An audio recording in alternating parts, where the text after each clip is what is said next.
50 დევნილ სტუდენტს მაგისტრატურაში სწავლას სახელმწიფო დაუფინანსებს. თითოეული სტუდენტისთვის 2250 ლარია გამოყოფილი. სულ მთავარი პროკურატურა, განათლებისა და ლტოლვილთა სამინისტროები 112500 ლარს დახარჯავენ. დაფინანსება შეეხება იმ დევნილებს, რომლებიც საერთო სამაგისტრო გამოცდების შედეგად ჩაირიცხნენ, მაგრამ ვერ მოიპოვეს სახელმწიფო გრანტი. პრიორიტეტი საერთაშორისო ურთიერთობების, საერთაშორისო და სისხლის სამართლის სპეციალობების შემსწავლელებს მიენიჭებათ. მსურველებმა დაფინანსების მისაღებად განათლების სამინისტროს უნდა მიმართონ.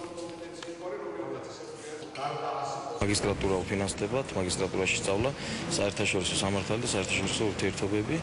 ეს გამოადგება ჩვენს ქვეყანაზე, გამოადგება თვითონ ამ დევნილებს. არის ძალიან ბევრი საქმე საერთაშორისო სამართლებში, რომელიც განიხილება და ეს ადამიანები ჩამოყალიბებული უკვე კარგი შემდგარი იურისტები თავის თავზე აქვთ განცდილი ის ტკივილი, რომელიც იხილება და ძალიან მნიშვნელოვანია მათი ესე აქტიურად ჩართვა ამ პროცესში. ვინაიდან საქართველოს საერთაშორისო არენაზე ძალიან აქტიურად მუშაობს რუსული აგრესიის შედეგების და ეთნიკური წმენდის შედეგების აღმოფხვისათვის, სწორედ ამის გათვალისწინებით იმ ადამიანებს, რომლებიც უშუალოდ გახდნენ ამ აგრესიული პოლიტიკის მსხვერპლი, სრულად დაუფინანსდებათ სახელმწიფოს მხრიდან საერთაშორისო სამართლის, საერთაშორისო ურთიერთობების კუთხით, ასე ვთქვათ, განათლება.